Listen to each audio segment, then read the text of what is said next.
What's up? What's up? What's up? Your boy Savage, aka Sev Cisneros. You tuning in to Sev Lokes Hotels 2.0. Like, comment, subscribe, share, hit the notification bell. Let's get to this politic. Big shout out to everybody showing the channel love. Appreciate the love and support. Thank you for the interactions. Mall high salute to the riders. Before I start this, I'm not promoting gang life, gang culture. Just telling the testimony, giving life experience, and shining some light on the Denver Metro. So with that being said, let's get to this video. I've been running a lot of basketball recently. My neighbor, he's always inviting me to play basketball. I told him, I ain't played in a long time, but he's like, it's all good. We just need some players. We're doing pickup games. So I give in. I said, all right, I'll play with y'all. And last Saturday, we ran about 6 games up and down the court. My legs were so heavy. I ain't played ball in a minute. And I had to get acclimated to cardio in them games because I was wheezing like, oh, dang. But I started doing my thing about the 5th game. The first game, the first 4 games, I went like 2 for 25. I was terrible with it. But I actually started playing them last 2 games, and I started getting some, producing on that court. So it was cool, but there was a couple individuals that started arguing, and it started getting, a little heated. And automatically I go back into prison. I'm like, they're about to fight. Because in prison, basketball games, football games, any kind of sport could set off a fight at any time. People get too, heated, and it set off a big old fight, a rumble, a brawl, a unit. Like, they'll all fight with each other. I played one time in a pickup game, and this fool came down and hit me in my eye on accident, but it split. I had a cut right here, and my older partner that was up there, he started tripping with that fool over it. So, I started staying away from pickup games because there was a lot of situations that would occur in sports and prison. So I'm gonna tell you about a time when a basketball game got super heated and some OG fool got into it with some youngster, and the OG fool took him back to the unit and beat the brakes off of this fool to a point this fool's teeth came out of his mouth, and he carried his teeth to the infirmary. So let's start from even earlier than that, right? In 2007, it's about halfway into my sentence, and I'm trying to get to a halfway house. So I'm, progressing through the system to try to get to a minimum. You have to actually do pretty good to get to them points. A lot of people don't even make it to them points. But I said, man, I want to go home. So I progress, and I end up at Trinidad, right? And then I end up at Rifle after Trinidad. But I'm in an MR, minimum restricted. Trinidad's a minimum restricted. And when we're up there, I'm about 9-10 months into being at Trinidad. Every week they got new arrivals coming to Trinidad, right? Well, this one week, the new arrivals pull up, and there's this one individual that comes. His name is Skeet. And supposedly he was a Crenshaw Mafia, but in the streets, the homies that were there from MVP, they said that he used to bang MVPs. And one night he was chilling in the east side, and there was rumors that some Crips had shot this fool. So when he recovered, he had a lot of hatred in him. He went all the way to Park Hill, and his relatives are Park Hill Bloods or whatever, and he got put on Park Hill Bloods. Now, if you know anything about them 2 areas, like I always say, East Side and Park Hill, they don't always have the best relationships. So that was like a slap in the face of the East Side.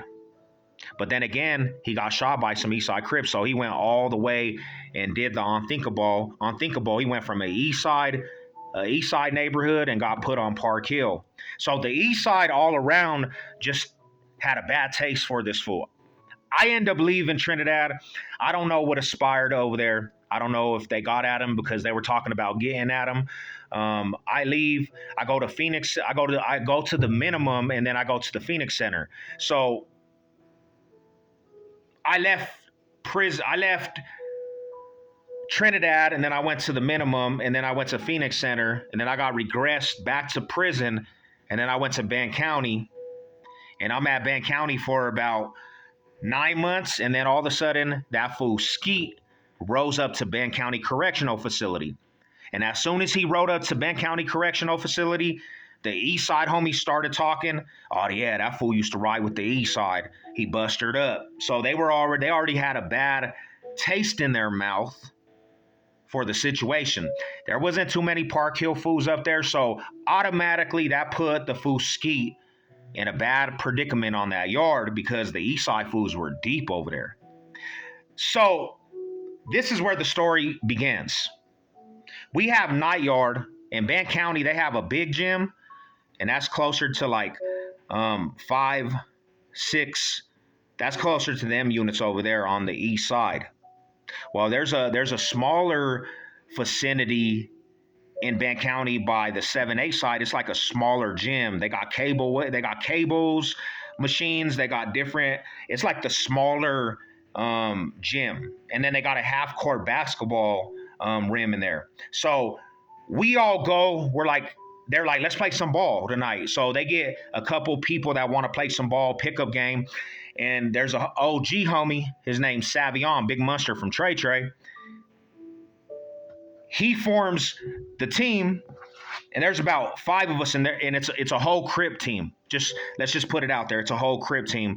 And then there's some other Mexican fool. I don't know what neighborhood he was from, but the fool Skeet happened to be at the Night Yard that night, and he wanted to play some ball, and they had their team. So automatically, I think it was a plot. That fool Big Mustard is covering that fool Skeet, and Skeet ain't no bitch though. That fool got some mouth on him. So they start battling on that basketball court, and it starts getting heated. They started talking stuff to each other. I think that fool Munster went up for a rebound. He comes down like this, and I guess he might have hit that fool Skeet in his chest. Skeet starts running his mouth like, "Watch where you going, fool!" And he bloods him. And then Savion's like, "Bitch ass fool, don't blood me!" And he starts disrespecting. And that fool Skeet is like, "Well, I'm down for whatever, blood." So he's like, "Come back to the unit." What this fool Skeet doesn't know is that this fool Savion actually is like a black belt. He studies combat, like that's what he does. And when I'm looking at this whole situation, I said, "Oh, this fool Skeet, he put himself in a predicament because this fool Munster is not gonna go in there and play with him." So they go back to the unit. We're all in the same unit.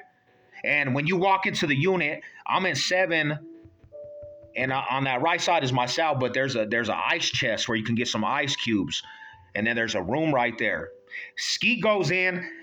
The other fool, I don't know, there was another blood in there. He went to go try to get the OG bloods from what neighborhood. And they know that fool Savion is a real vicious fighter, right? I don't know if they even wanted to come over there. There's a New York blood. I told about a story about the New York blood. He don't even really want to walk up because the Crips are deep in there. They're talking about packing this fool out. Savion's like, "Nah, I got this one. I'm going to mix this fool."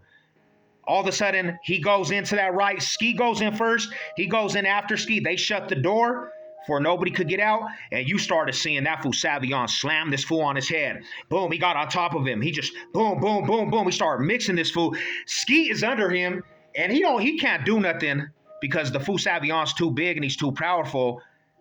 He lets him back up, right? The fool's already leaking, and then he clips this fool in his mouth. Boom! And you can see this fool's teeth go, like they cave in, and that fool spit, and his teeth came out.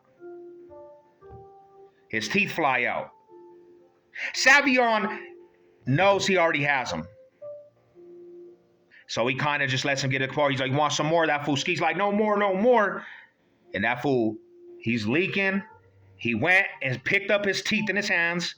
And he walks out all slow, and he's kind of like dazed. And he goes straight to the vegetable, and he's like, "I need to go to the clinic." They said, "What happened?" They walk him to the clinic with his teeth in his hand. And then they wrap up Savion. It was crazy, bro. Well, 3 weeks after that, this fool comes back, and they said they couldn't salvage his teeth. His teeth were already decaying, so they couldn't even salvage his teeth. He had to walk around the facility after he came back from the hole with his teeth. There was no teeth right here, bro. He was teethless. I was like, damn, bro, that dude went out bad. Yeah, that's crazy though. Mohai salute. Hope you enjoyed the story. Lil Fool got his teeth rocked. Bow. I said, damn, homie, that's a way to go out right there. You know what it is. Let's go.